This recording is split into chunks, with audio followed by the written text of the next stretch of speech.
वाराणसी के ज्ञानवापी का मामला फिर सुर्खियों में है।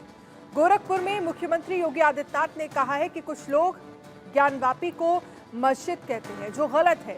ज्ञानवापी साक्षात विश्वनाथ हैं। उनके इस बयान पर मुस्लिम पक्ष भड़क गया है और बोला, मामला जब कोर्ट में है तो फिर बयानबाजी क्यों?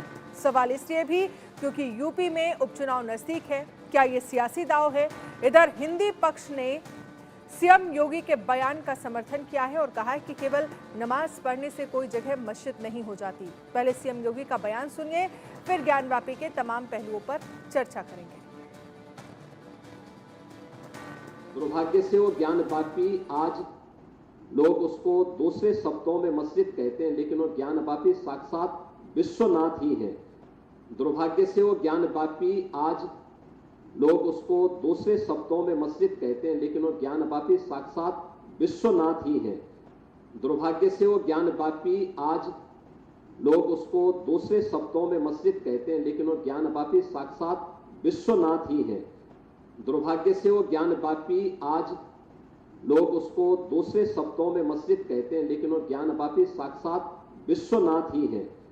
दुर्भाग्य से वो ज्ञानवापी, आज काशी ज्ञानवापी को लेकर के उत्तर प्रदेश के यशस्वी मुख्यमंत्री योगी आदित्यनाथ जी के द्वारा दिया गया बयान अखिल भारतीय संत समिति हार्दिक स्वागत करती है। इस सच्चाई से कोई मुंह नहीं मोड़ सकता कि जो वर्तमान में विश्वनाथ मंदिर है, उसको महारानी अहिल्याबाई होलकर ने 1771 में बनवाया था। उसके पूर्व काशी ज्ञानवापी का जो मंदिर है, औरंगजेब के द्वारा 1669 में तोड़ा गया था और मूल में ज्ञानवापी का विश्वनाथ मंदिर, जिसके शिवलिंग को तोड़ नहीं पाए, आज भी वह शिवलिंग वहां विराजित है, वो मंदिर है।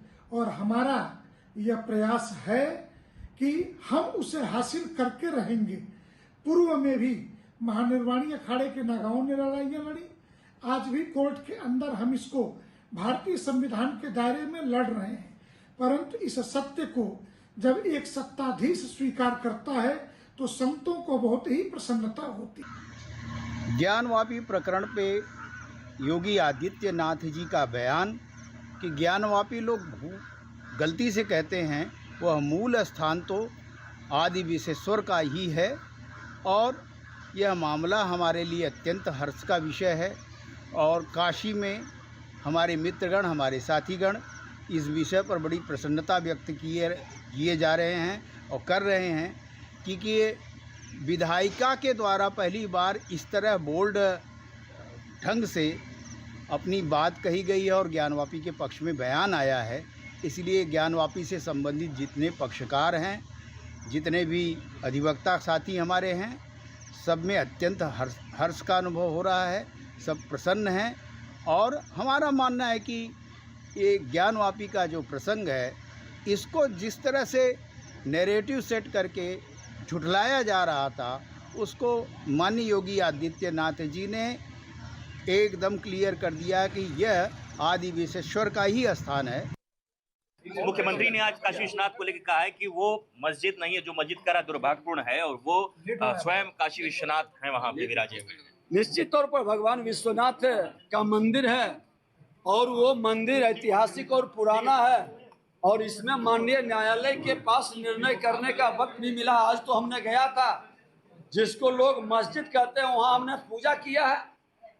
वहाँ भगवान की मूर्ति स्थापित है और माननीय न्यायालय के आदेश से हुआ है। ये मानसिकता लोगों को बदलनी चाहिए।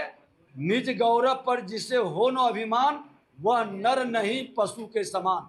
भारत की संस्कृति और संस्कार पर हर भारतीय को, चाहे किसी भी जाति, धर्म, क्षेत्र, भाषा का है, उसको गर्व होना चाहिए। बहुत बहुत शुक्रिया। ये थे बिहार सरकार के उप मुख्यमंत्री विजय सिन्हा। इंडिया न्यूज के लिए बनारस से पंकज चतुर्वेदी। ज्ञानवापी पर सीएम योगी के बयान पर ऑल इंडिया मुस्लिम जमात के राष्ट्रीय अध्यक्ष मौलाना मुफ्ती शहाबुद्दीन रिजवी बरेलवी ने कहा है कि जो मामला कोर्ट में है, उसे लेकर इस तरह का बयान सीएम योगी को नहीं देना चाहिए था। ऐसी कंडीशन में जब कोर्ट में अभी फैसला नहीं किया है, सुनवाई कर रही है कोर्ट, अब ऐसी सूरत हाल में उत्तर प्रदेश के मुख्यमंत्री ने जो बयान दिया है कि हम इसको मस्जिद नहीं कह सकते, ये विश्वनाथ धाम मंदिर है, तो ऐसी कंडीशन में इस तरह की बात कहना कोर्टों को, कानूनी इदारों को प्रभावित करना है। और ऐसी बड़ी शख्सियत जो जिम्मेदार कुर्सी पे बैठी हुई हो, उसको इस तरह की बात शोभा नहीं देती। स्वामी अमृतानंद हिंदू धर्मगुरु, इस पर चर्चा करने के लिए हमारे साथ खास मेहमान जुड़ गए हैं। मोहम्मद कौसर हुसैन मस्जिदी मुस्लिम धर्मगुरु हमारे साथ जुड़ गए हैं। साथ ही पंकज चतुर्वेदी संवाददाता वाराणसी से हमारे साथ जुड़ गए। सबसे पहले पंकज, मैं आपके पास आना चाहूंगी। सीएम योगी आदित्यनाथ ने जो ज्ञानव्यापी को लेकर बयान दिया, उनकी तरफ से ये कहा गया जो ज्ञानव्यापी है वही साक्षात विश्वनाथ है। अब इस बयान को लेकर बवाल मचा हुआ है। जी बिल्कुल सही कहा आपने कि इस बयान के बाद जो सरगर्मी बढ़ गई है, तरीके समझ लीजिए कि भूचाल सा आ गया है। जिस तरीके से मुख्यमंत्री ने एकदम प्रखर होके इतना बड़ा बयान दिया कि साक्षात शिव ज्ञानवापी में विराजे हैं और वही भगवान शिव का मंदिर है, और उसको जो मस्जिद लोग कह रहे हैं वो गलत बात है। और उसको देखते हुए बनारस के तमाम जो सनातन धर्मी हैं उनके अंदर भी गजब का जो है प्रसन्नता छाई हुई है। अगर हम बात कर ले, चाहे हिंदू पक्ष के अधिवक्ताओं की बात कर ले या जो पक्षकार हैं उनकी बात कर ले या धर्मगुरुओं की बात कर ले, सबने जो है मुख्यमंत्री के इस बयान का स्वागत किया है और कहते हैं कि हमारे लिए बहुत बड़ी हर्ष की बात है। क्योंकि इसके पहले जिस तरीके से मदन मोहन यादव हिंदू पक्ष के अधिवक्ता है, उन्होंने भी कहा कि इसके पहले विधायिका के द्वारा नहीं कहा गया। तो ये बहुत बड़ा एक बोल्ड तरीके से इसको वक्तव्य कहा जाएगा। जो स्टेटमेंट सीएम का है, सीएम योगी आदित्यनाथ का, बहुत बोल्ड स्टेटमेंट है और निश्चित रूप से इसके बड़े दूरगामी परिणाम भी होंगे। इसलिए कहीं ना कहीं मुस्लिम पक्ष जो है वो उस पर आपत्ति जता रहा है। हालांकि अगर हम बात करें मुस्लिम पक्ष की, तो मुस्लिम पक्ष ने अदालत पे भी सवाल पहले पूर्व में उठाया हुआ है। तो देखिए, आज का जो बयान सीएम का है वो निश्चित तौर पे सनातन धर्मियों के लिए बात कर ले, चाहे हर ज्ञानवापी से इसको जोड़ते हुए देखें कि काशी विश्वनाथ वहां वाकई थे, तो ये बयान बहुत बल देता है कि वाकई वहां पे पूर्व में काशी विश्वनाथ थे, जिसे 1669 में औरंगजेब द्वारा विध्वंस कर दिया गया और वहां पे इस मस्जिद का उसको रूप दे दिया गया। जी बिल्कुल, आपके पास आऊंगे पंकज, आगे भी आप हमारे साथ रहिएगा। खास मेहमान हमारे साथ बने हुए हैं स्वामी अमृतानंद जी। मैं आपसे समझना चाहूंगी, सीएम योगी आदित्यनाथ का जो बयान सामने आया है, इस पर मुस्लिम पक्ष ये कह रहा है कि जब पूरा मामला कोर्ट में है और अभी तक फैसला नहीं आया है, तो क्या इस तरह का बयान देना मुख्यमंत्री के लिए ठीक है, जायज मानते हैं आप? इस तरह का बयान होना चाहिए? तो मैं सबको प्रणाम करता हूं और निश्चित रूप से विगत जब से भारत आज़ाद हुआ है तब से ये पहली बार ऐसे दिखा जा रहा है कि माननीय योगी आदित्यनाथ जी जब से कुर्सी संभाले हैं तब से कोई तो धर्म के पक्ष में, यानी सनातन धर्म के पक्ष में बोलता है। ये बहुत बड़ी बात है। लेकिन मैं एक बात कहता हूँ, इसमें दिक्कत हो ही क्यों रही है? इन लोगों को जो भी मस्जिद आदि का जो कंसेप्ट है वो तो अरब से आया है। अरब के किस डिक्शनरी में ज्ञानवापी शब्द है? ज्ञानवापी, हम एक शब्द केवल एक उदाहरण दे देते हैं। हमारे यहाँ एक श्लोक है कि गुरौ गोष्ठे गोष्ठालेषु सुजने भूसुरगणे स्वमंत्रे श्री नामनी ब्रजनवयु द्वंद्व शरण्ये सदा दम्भम भित्वा रतिम अपूर्वाम तितराम अये स्वांतर भ्रातश्चतुर्भ्याचे धृतपद। इस सब चीज में कहीं पर भी भेद नहीं है। भगवान के मंदिर में और भगवान में कोई भेद नहीं है। नंदी जी उधर ही मुंह करके खड़े हैं। आप कहीं देखिए कि विश्वनाथ जी इधर हों और नंदी जी का मुख इधर कर दिया जाए? नंदी जी, जो प्राचीन नंदी जी हैं, वो ज्ञानवापी की तरह मुंह करके खड़े हैं। इसलिए वो ज्ञानवापी हमारे लिए साक्षात विश्वेश्वर महादेव ही हैं। इसमें किसी को दिक्कत क्या है भाई? हम तो बोल रहे हैं इनके कंसेप्ट में वहां पर मस्जिद कहां से आ जाएगी? वो तो काशी विश्वनाथ जी का मंदिर प्रांगण है। लुटेरों ने वहां पर ये सब लूटा खसोटा और इस तरह की स्थापना कर दिया। इसके अलावा और कुछ नहीं है। मैं उसी गोदौलिया की गली में ही मेरी पैदाइश है और उसी गलियों में घुमा हूँ। मैंने देखा है अपने आंखों से, बचपन मेरा वहीं गुजरा है। मैंने देखा है कि विश्वनाथ जी, विश्वेश्वर महादेव के तरफ ही नंदी जी खड़े हैं। कहीं भी विश्वनाथ दुनिया में शंकर भगवान का मंदिर देखिए, नंदी जी का विष्णु जी के तरफ होता है। तो फिर हमारे विश्वेश्वर भगवान की तरफ नंदी जी हैं, तो हम नंदी जी के अनुयायी हैं। तो सबके बिल्कुल योगी जी ने 100% सत्य कहा है कि हमारे लिए ज्ञान मंदिर, ज्ञान व्यापी मंदिर है, और विश्वेश्वर भगवान है, स्वयं काशी विश्वनाथ हैं। हम उनको प्रणाम करते हैं और हम चाहते हैं कि लोग पूर्वाग्रह छोड़ करके सनातन हिंदू धर्म के अनुयायियों को सौंप दें। भारत में कहने से गंगा जमुनी तहजीब स्थापित नहीं होगी, गंगा जमुनी तहजीब स्थापित होगी कुछ करने से। ठीक है जी बहन। मोहम्मद कौसर हसन साहब, स्वामी अमृतानंद जी को आपने सुना, उनकी तरफ से ये कहा जा रहा है कि अगर इस तरह का बयान सामने आया है तो इसमें आप लोगों को दिक्कत क्या है? जिस तरह का आर्किटेक्चर है मंदिर का, वो ये बताता है कि जब हम किसी भी भगवान शंकर के मंदिर में जाते हैं और वहाँ जहाँ पर भगवान शिव का पार्वती के साथ और नंदी के साथ अगर हम परिवार देखते हैं तो इसी तरह का आर्किटेक्चर मंदिरों का होता है। और जो तमाम सबूत सामने आए हैं, जिसमें हम पश्चिमी दीवार का जिक्र करते हैं, जिसमें चक्र बने हैं, शंख बने हैं, क्या किसी मस्जिद की आकृति या किसी मस्जिद में इस तरह की आकृतियां मिलती हैं? बहुत बहुत धन्यवाद आपका। मैं इस बारे में जो आपने सवाल किया है, मैं इस बारे में सिर्फ ये कहना चाहता हूँ कि हम लोग जिस देश में रहते हैं उस देश का नाम भारत है जी। जो कि दुनिया का विशालतम लोकतांत्रिक देश है, जो एक लिखित संविधान के द्वारा जो 26 जनवरी 1950 को लागू किया गया, उस संविधान के द्वारा चलता है, किसी के व्यक्तिगत भावनाओं जज्बातों के आधार पर नहीं चलता है। पहली बात तो ये हो गई। दूसरी बात है कि जब किसी चीज का कोई विवाद है, जब वो विवाद न्यायालय में है, तो ये तो न्यायालय, जब दोनों पक्षकार गए ना न्यायालय में कि ये यहाँ पर ये है या यहाँ पर ये है, जब दोनों पक्षकार न्यायालय पहुंच गए, तो जब न्यायालय जो भी निर्णय दे रहा है देने भविष्य में दे, उसको मानना चाहिए। जैसा कि अयोध्या वाले मामले में हुआ, बाबरी मस्जिद वाले मामले में हुआ, जो भी कोर्ट ने निर्णय दिया उस निर्णय को स्वीकार किया गया। और जो ये बात अभी आ रही है कि इस तरीके का स्ट्रक्चर बना हुआ, उस तरीके का स्ट्रक्चर बना हुआ, तो सर इसका फैसला तो न्यायालय ही करेगा ना। जब हम एक लोकतांत्रिक देश में निवास करते हैं, कानून और संविधान पर भरोसा करते हैं, तो थोड़ा सा हमको धैर्य रखना चाहिए।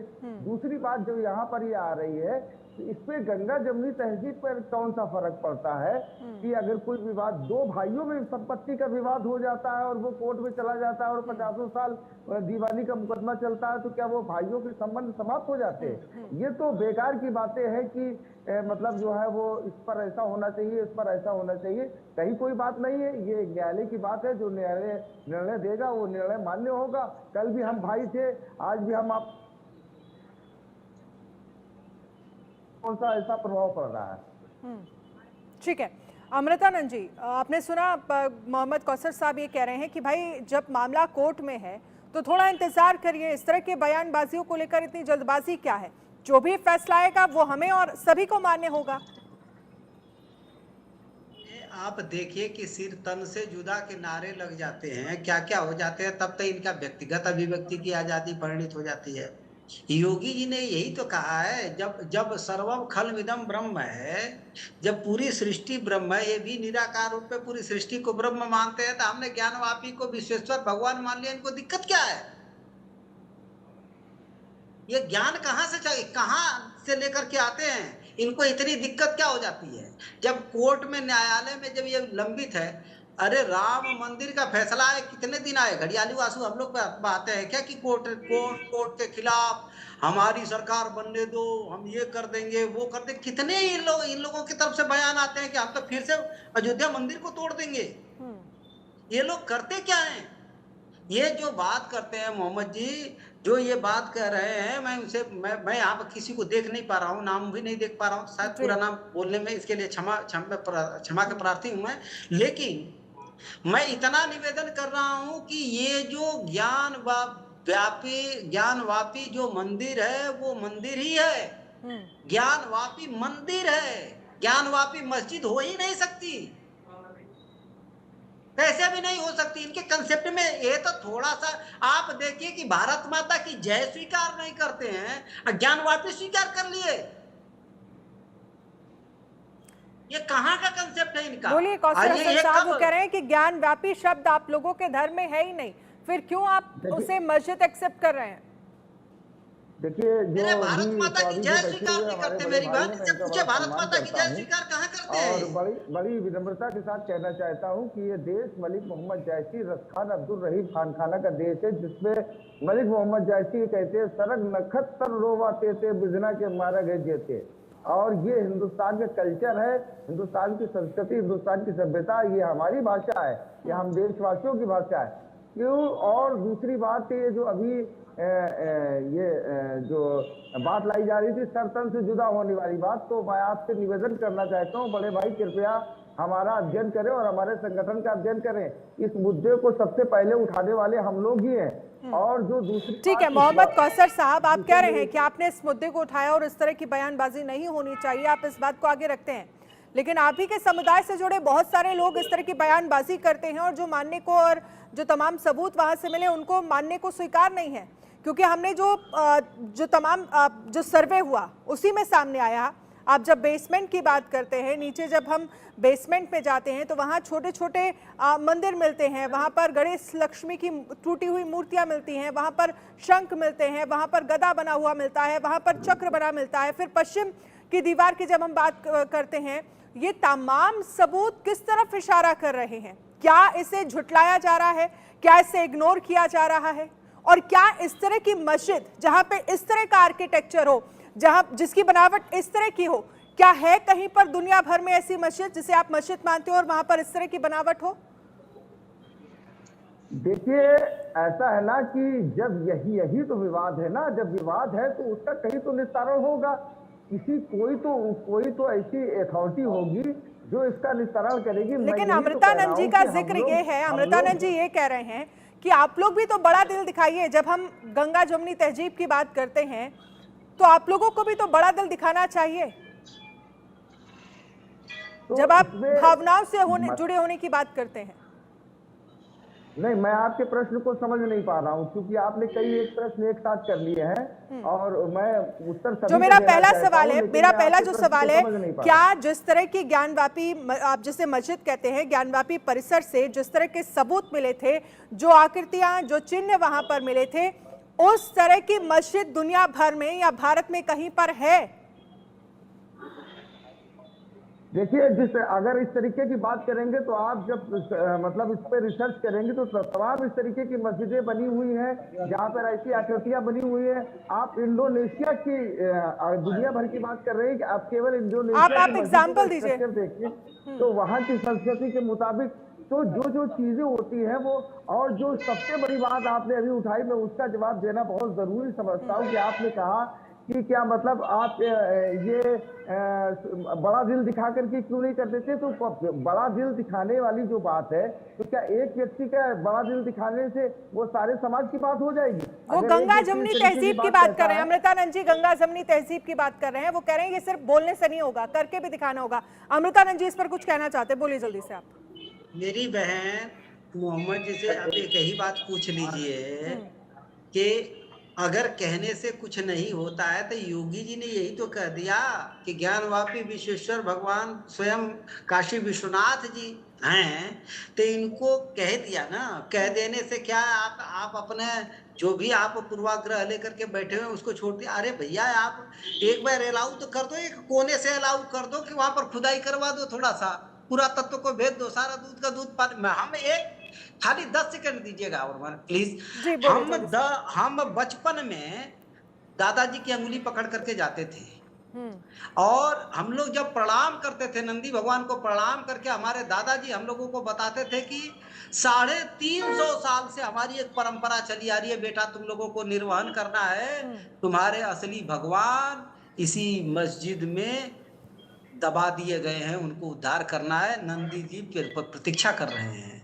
आप विश्वनाथ जी की गलियों में जाओ, जो ठीक है अमृतानंद जी, लेकिन सवाल यही है, आपकी बातें एक तरफ हैं और जो हमारे साथ मुस्लिम धर्मगुरु जुड़े मौलाना मोहम्मद कौसर साहब, उनकी भी बातें एक तरफ है, लेकिन जब इस तरह का पूरा मामला कोर्ट पे चल रहा है तो फैसला कोर्ट पर छोड़ने की जरूरत है और इस तरह के बयानबाजियां जो हैं वो किस तरफ इशारा करते हैं, ये बड़ा सवाल